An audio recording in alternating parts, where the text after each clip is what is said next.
की राजनीति बाप बेटी की इस जोड़ी को अनदेखा करके गुजर नहीं सकती। वो 30 जुलाई 1975 का दिन था जब बांग्लादेश की पूर्व प्रधानमंत्री शेख हसीना ने अपने पिता और बांग्लादेश के तत्कालीन राष्ट्रपति से मुलाकात की थी। लेकिन उसके 16 दिन बाद ही 15 अगस्त 1975 की रात बांग्लादेश में सैनिक तख्ता पलट हुआ और राष्ट्रपति आवास में ही मुजीबुर रहमान और उनके परिवार की हत्या कर दी गई। 1975 में भी आप देखें कि हालात इसी तरह से अस्थिरता के थे और शेख मुजीबुर रहमान ने भी उस वक्त ज्यादातर जो राजनीतिक दल थे उन पर बैन लगाया था। यहाँ तक कि तो उनकी अपनी जातीय राखी वाहिनी थी, उस पर भी बैन लगाया था। और जो फ्रीडम ऑफ प्रेस का इशू भी उस वक्त बहुत आता था कि उस पर भी बहुत से अंकुश लगे थे। और उससे पहले उनका मिलिट्री के साथ जो एक तरह से ताल्लुक थे उनके, वो लिबरेशन ऑफ बांग्लादेश के समय से ही कुछ अलग तरह थे, क्योंकि उन्होंने लिबरेशन ऑफ बांग्लादेश में जो वॉर हुआ था उस वक्त आम नागरिकों को सेना के विरोध में खड़े होने का आह्वान किया था। तो बहुत सी इस तरह की चीजें थी और इसी के चलते आप देखें कि मई में ही 1975 में उनके असैसिनेशन का अटेम्प्ट हुआ था। और उसके बाद जैसा अब खबरों में आ चुका है और इतिहास में विश्लेषणकारों ने कहा कि भारत ने भी उनको कहा था कि अपने उस वक्त जो सेनाध्यक्ष को चुना है उनको शायद चुनना नहीं होना चाहिए। तो उसके बाद इस तरह से आप देखें कि पूरे परिवार को 3 घरों में अलग अलग इस तरह से हमला करके बिल्कुल खत्म किया गया। ये आप भगवान की कृपा कह सकते हैं कि उस वक्त ये दोनों बहनें जो आज दिल्ली में हैं, शेख हसीना बाजिद और रेहाना शेख, दोनों उस वक्त यूरोप में थी और इसलिए वो बच गई और लगातार उसके बाद भारत में 6 साल तक रही। तो वहां भी इसी तरह का एक तरह माहौल था, अस्थिरता का, संकट का, जो आपने अभी पिछले 1 माह में देखा है बांग्लादेश में। बिल्कुल कुछ ऐसा ही उस वक्त भी माहौल था।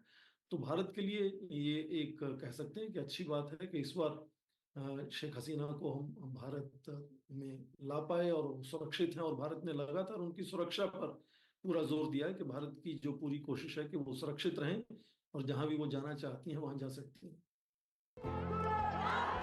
शेख हसीना की खुशकिस्मती थी कि वो उस वक्त बांग्लादेश में नहीं थी, ना ही उनकी छोटी बहन रिहाना थी।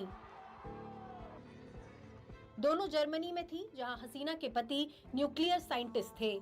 तब की प्रधानमंत्री इंदिरा गांधी को मुजीबुर रहमान की दोनों बेटियों की चिंता हुई। उन्होंने जर्मनी में अपने राजदूत हुमायूं राशिद चौधरी को हसीना के पास भेजा। हसीना की इंदिरा गांधी से बात हुई। हसीना ने तब भारत में शरण लेने का फैसला किया। भारत ने ऐसी रणनीति बनाई कि किसी को कानो कान खबर ना हो कि शेख हसीना भारत में है। एयर इंडिया के विशेष विमान से 25 अगस्त 1975 के तड़के शेख हसीना अपने पति के साथ दिल्ली पहुंची। उन्हें 56 रिंग रोड स्थित एक सेफ हाउस में रखा गया। उनकी असली पहचान छिपाने के लिए मिस्टर और मिसेज मजूमदार की पहचान दी गई।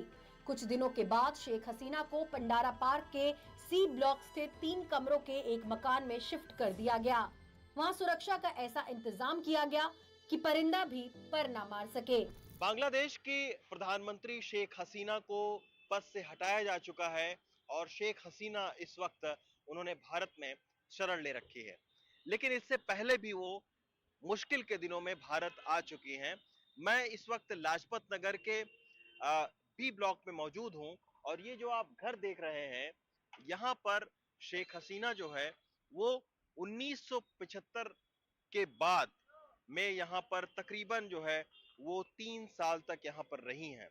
तो ये जो घर है ये शेख हसीना का पहला घर था और गुपचुप तरीके से वो भारत में आई।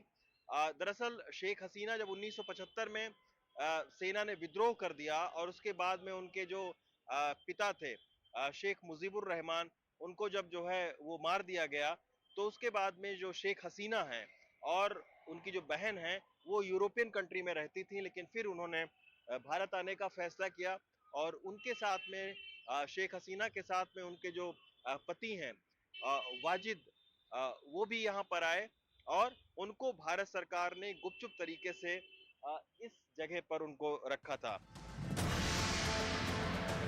तब इंदिरा गांधी ने प्रणब मुखर्जी को शेख हसीना की हिफाजत का जिम्मा सौंपा था। शेख हसीना और उनके पति की सुरक्षा के लिए डिटेक्टिव तक तैनात किए गए। फिर भी सुरक्षा के लिए ये नियम बनाया गया कि शेख हसीना कभी घर से बाहर नहीं निकलेंगी। दिल्ली में वो किसी से संपर्क नहीं रखेंगी और भूलकर भी किसी को अपनी असली पहचान नहीं बताएंगी। साथ ही शेख हसीना के वैज्ञानिक पति को नौकरी भी दी गई। वाकई तब भारत नहीं होता तो शायद बांग्लादेश की सैनिक तानाशाही शेख हसीना को भी नहीं छोड़ती। इत्तेफाक देखिए कि यही अगस्त का महीना है और 49 साल बाद शेख हसीना फिर से भारत में हैं। Bureau report, NDTV India.